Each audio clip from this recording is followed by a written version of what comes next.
All right, let's do this. Get ready for a deep dive. And this time, we're not just talking wrestling, we're talking about the man who basically was wrestling for decades, Vince McMahon. The man, the myth, the chairman himself. Exactly. We're talking creative genius, we're talking iron-fisted control, and that question that always comes up with icons, did the guy who brought us Stone Cold Steve Austin lose his fastball, or what? It's a fascinating question, and honestly one that any creative person, wrestling fan or not, can learn from. And you guys sent in a ton of stuff for this one. Articles, reviews, even some spirited Reddit threads, which, let's be honest, is where you find the real wrestling talk sometimes. Always insightful, those Redditors. So we've got to get into it. This article from TJR Wrestling, they interviewed Matt Hardy, right? And this is a guy who worked with Vince across, like, two totally different eras of wrestling.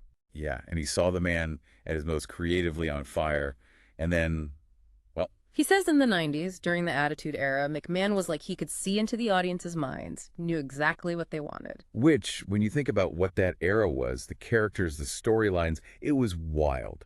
So different from anything that came before. And Hardy even says later on, it was like that connection was gone.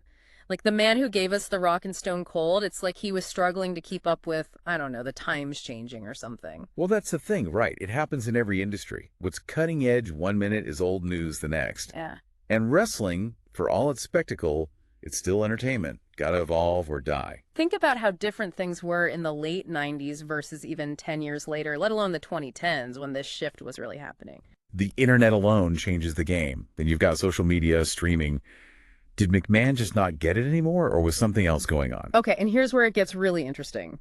This Netflix doc, Mr. McMahon, drops, and it's right when he steps down from WWE because of these misconduct allegations, which he denies, but still, the timing. Talk about throwing a wrench in the works. Yeah. Even the reviews that kind of like the documentary, they say it feels more like a highlight reel than a deep dive into Vince the person. Like a puff piece, almost. This one from the Indian Express, they said it's ironic, even when they lay out some of the tougher stuff about McMahon, you can tell the filmmakers are kind of charmed by the guy. Which honestly makes you think, how much of what we know about Vince McMahon, the persona, was all part of his game? This larger-than-life businessman, always in control. And that's where the whole kayfabe thing comes into play, right? That agreement that we all know wrestling is scripted, but we buy into it. But with McMahon, that line was always blurry. This one review from Static Media, they even suggested that the Vince we saw on TV, that might have been closer to the real guy than people realize. And if anyone could pull off that level of manipulation, blurring the lines between character and reality, it'd be him. I mean, the guy built an empire on storytelling. So you're saying that control, that narrative he was so good at crafting in the ring, maybe it extended to his whole life. And this is where those allegations, while needing due process and all, can't be ignored.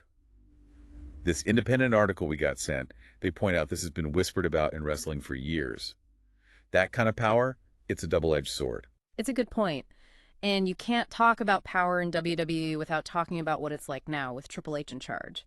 This article from NoDQ.com, they basically say WWE feels like a completely different company. Almost like McMahon's creative process had gotten, I don't know, stale. It's definitely a different vibe, and this article really gets into the weeds on it, comparing Raw under McMahon versus under Triple H. Less chaotic now, more long-term planning. Which makes you wonder, was Vince just too used to calling all the shots? That control that made him a legend? Did it also make it hard for him to change with the times? It's the classic innovator's dilemma, isn't it? Yeah. You start out the disruptor, next thing you know, you are the establishment. It's got to be tough to keep that edge, especially with how intertwined Vince and WWE always were. Totally. It wasn't just a brand, it was like an extension of him. So talking about WWE's creative direction, it always comes back to Vince himself. But you know what's interesting? Those no DQ articles, they sound so relieved with Triple H in charge, like this weight's been lifted. It's palpable, isn't it? Yeah. And I think it gets at this shifting culture. Under Vince, it was his way or the highway, exciting, but also probably burned people out. And wrestlers are creative too, right? They've got their own stories they want to tell. Exactly. So imagine the difference. Do you get to contribute, or are you always guessing what the boss wants? Night and day. It's about ownership. And I think that's a big part of why people are saying WWE feels fresher now. It's not just the storylines, it's that the process changed. Okay, but what about the fans? Reddit's got to have thoughts, right? Are they feeling this new era or missing the old days? It's the internet, you're going to get everything.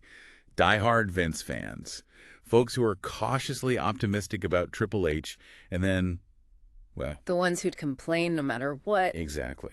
But overall, Yeah.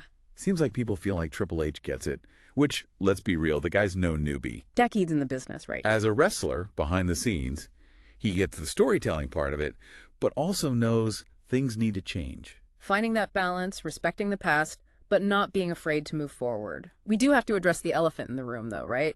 Vince's exit wasn't exactly clean. Those misconduct allegations, which he denies, but still, it's a big deal. Absolutely. And it gets back to that power dynamic. This isn't just a WWE thing, it's bigger. The hashtag #MeToo movement showed us this happens everywhere, but wrestling, they really protect their own. That independent article made that point really well, how easily power can be misused. And why it's so important to listen to those who've been silenced. It's like, you can't just love the art and ignore the artist. Actions matter. 100%.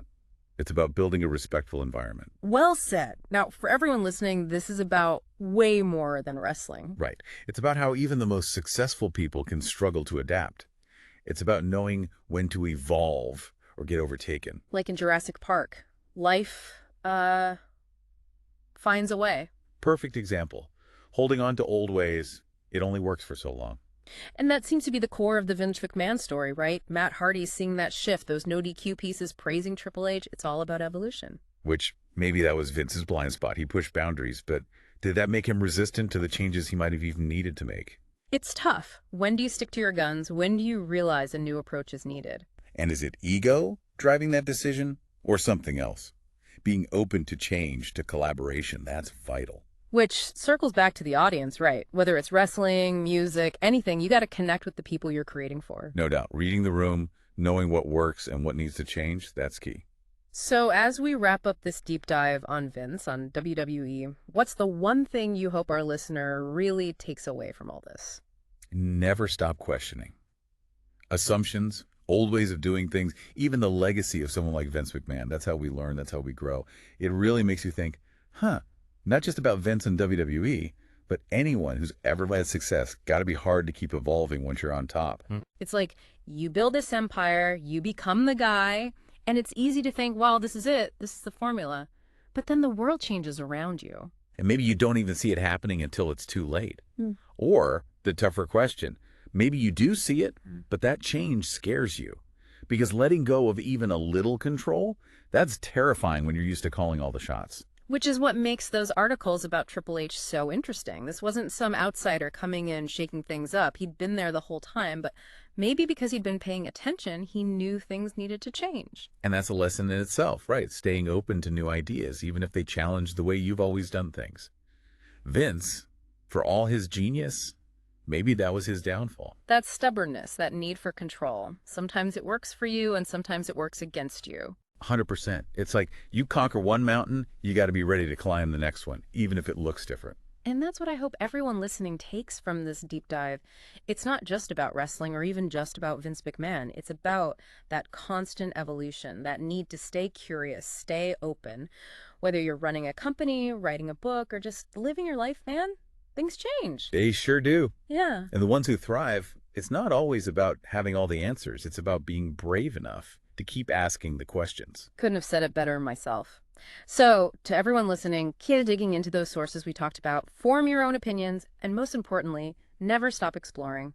Who knows what other fascinating rabbit holes are out there just waiting to be discovered. Thanks for joining us for this deep dive.